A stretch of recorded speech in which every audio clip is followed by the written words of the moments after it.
নীল জলরাশি আর সাদা বালুর এক স্বর্গরাজ্য মালদ্বীপ বিশ্বের ধনাঢ্য ব্যক্তিদের কাছে অবসরের প্রথম পছন্দ। কিন্তু আপনি কি জানেন, মাত্র কয়েক দশক আগেও যে দেশটি ছিল জেলেদের এক সাধারণ জনপদ, আজ তারা বিশ্বের অন্যতম ধনী দেশগুলোর একটি।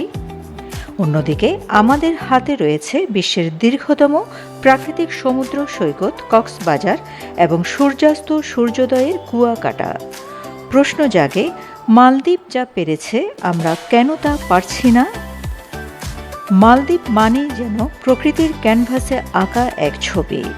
মাত্র ৫ লাখ জনসংখ্যা, ১,০৮৫টি ছোট ছোট দ্বীপ নিয়ে গঠিত এই দেশটি যেন ভারত মহাসাগরের মুক্তোর মালা।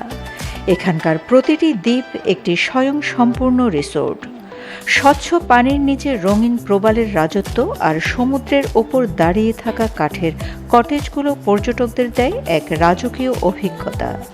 এই সৌন্দর্যই মালদ্বীপ আজ বিশ্বের অন্যতম প্রধান লাক্সারি ডেস্টিনেশন বা বিলাসবহুল পর্যটন কেন্দ্র হিসেবে পরিচিতি পেয়েছে, যার মূল ভিত্তি হল তাদের অনন্য এক দ্বীপ এক রিসোর্ট নীতি। দেশটির পর্যটন খাতের এই অভাবনীয় সাফল্যের পেছনে কয়েকটি সুনির্দিষ্ট কারণ রয়েছে। মালদ্বীপের প্রায় প্রতিটি বিলাসবহুল রিসোর্ট এক একটি ব্যক্তিগত দ্বীপে অবস্থিত, যা পর্যটকদের পূর্ণ প্রাইভেসি বা গোপনীয়তা নিশ্চিত করে। ধনাঢ্য ব্যক্তি ও তারকাদের কাছে এটি অত্যন্ত আকর্ষণীয়, কারণ তারা এখানে ভিড়মুক্ত পরিবেশে সময় কাটাতে পারেন। পানির ওপর তৈরি কাঠের নান্দনিক ভিলাগুলো মালদ্বীপের বিলাসিতার প্রধান প্রতীক। এই ভিলাগুলো থেকে সরাসরি সমুদ্রের স্বচ্ছ নীল পানিতে নামা যায় এবং অনেক ভিলার মেঝে কাচের হওয়ায় ঘরের ভেতর থেকেই প্রবাল ও সামুদ্রিক মাছ দেখা যায়। মালদ্বীপে রয়েছে বিশ্বের বৃহত্তম আন্ডার ওয়াটার বা পানির নিচের রেস্তোরাঁ এবং স্পা। সমুদ্রপৃষ্ঠের বেশ গভীরে মাছের খেলা দেখতে দেখতে ডাইনিংয়ের এই অভিজ্ঞতা পর্যটকদের এক ভিন্ন মাত্রা দেয়। বিলাসবহুল রিসোর্টগুলোতে ব্যক্তিগত বাটলার সার্ভিস প্রদান করা হয়, যা পর্যটকদের প্রতিটি ছোটখাটো প্রয়োজন তাৎক্ষণিক পূরণ করে। মালদ্বীপের বড় সম্পদ হল এর সুনীল জলরাশি, মহাসাগরের পানির নিচে প্রবাল, উদ্ভিদ ও নানাবিধ প্রাণী। মালদ্বীপের এই উন্নতির মূল কারিগর হল তাদের পর্যটন ব্যবস্থাপনা। দেশটির জিডিপির প্রায় ২৮% সরাসরি আসে পর্যটন থেকে। তারা শুধু সমুদ্র দেখায় না, তারা বিক্রি করে অভিজ্ঞতা। পর্যটকদের নিরাপত্তা, উন্নত যোগাযোগ ব্যবস্থা এবং পরিবেশের ভারসাম্য রক্ষা করে তারা বুঝিয়ে দিয়েছে, সঠিক পরিকল্পনা থাকলে শুধু পর্যটন দিয়েই একটি দেশ অর্থনৈতিকভাবে সমৃদ্ধ হতে পারে। আজ তাদের মাথাপিছু আয় দক্ষিণ এশিয়ার মধ্যে অন্যতম সর্বোচ্চ।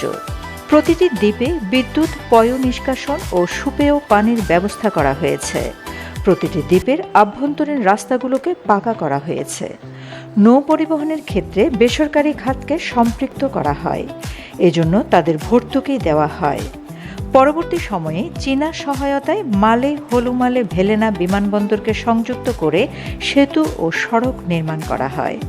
সামগ্রিকভাবে দ্বীপগুলোয় দেশি বিদেশি ব্যবসা ও বিনিয়োগের জন্য উপযুক্ত পরিবেশ তৈরি করা হয়। বলে রাখা ভালো, মালদ্বীপ কোনো সস্তা পর্যটন গন্তব্য নয়। প্রায় অর্ধেক খরচে আমাদের আশপাশের দেশে ঘোরা যায়। মালদ্বীপে প্রায় সব কিছুই আমদানি করতে হয়, সব কিছুই দুর্মূল্য। এসব সত্ত্বেও মালদ্বীপের পর্যটনে ব্যয়িত অর্থ উসুল হয়ে যায় সমুদ্রের নীল জলরাশির উপরে ও নিচের নয়নাভিরাম সৌন্দর্য দেখে। মালদ্বীপে গেলে মনে হবে আপনি সম্পূর্ণ নিরাপদ। সবাই আপনাকে স্বাগত জানাচ্ছে। কোনো হকার, কোনো দালাল আপনার কাছে কিছু বিক্রি করতে গছিয়ে দিতে চেষ্টা করবে না। কোনো হোটেল মালিক বা ম্যানেজার পরিস্থিতির সুযোগ নিয়ে আপনার গাঁট কাটার চেষ্টা করবে না। মালদ্বীপ ও অন্য দ্বীপগুলোর কোথাও প্রকাশ্যে পুলিশ দেখা যায়নি। তবে অপরাধ যে নেই এমনটা বলা যায় না, কেননা ছোট্ট মাফুসি দ্বীপে রয়েছে একটা বড় কারাগার। এবার একটু নিজেদের দিকে তাকানো যাক। আমাদেরও নদী ও সমুদ্র সম্পদ আছে। কক্সবাজার, সেন্ট মার্টিন বা কুয়াকাটা, পাহাড়ি সাজেক প্রাকৃতিক সৌন্দর্য কোনো অংশে কম নয়। কিন্তু কারণে অকারণে এসব সম্পদকে আমরা প্রায় ধ্বংস করে ফেলেছি। ভ্রান্ত নীতি, অপরিকল্পিত উন্নয়ন, অতিমাত্রায় লোভ ও অপরিণামদর্শিতার সঠিক ব্যবস্থাপনার অভাব, আন্তর্জাতিক মানের সুযোগ সুবিধার ঘাটতি এবং দীর্ঘমেয়াদী পরিকল্পনার অভাবে আমরা পিছিয়ে আছি।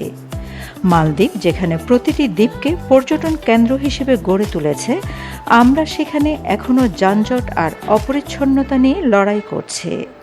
আমাদেরও সমুদ্র ও পাহাড়ের প্রাকৃতিক সম্পদ আছে, প্রয়োজন শুধু মালদ্বীপের মতো দক্ষ ব্যবস্থাপনা আর আধুনিক দৃষ্টিভঙ্গি। মালদ্বীপ আমাদের জন্য এক অনুপ্রেরণার নাম। তারা প্রমাণ করেছে ভূপ্রকৃতি ছোট হলেও যদি ইচ্ছা আর পরিকল্পনা বড় হয় তবে যে কোনো দেশ বিশ্বমঞ্চে মাথা উঁচু করে দাঁড়াতে পারে। বাংলাদেশ কি পারবে মালদ্বীপের এই মডেলকে কাজে লাগিয়ে পর্যটন বিশ্বে নিজেদের স্থান করে নিতে? আপনার কি মনে হয় কক্সবাজারের কোনো একটি দ্বীপকে, যেমন সোনাদিয়া বা সেন্ট মার্টিন, কেবল বিদেশি পর্যটকদের জন্য এক্সক্লুসিভ লাক্সারি জোন করা উচিত? কমেন্টে জানান।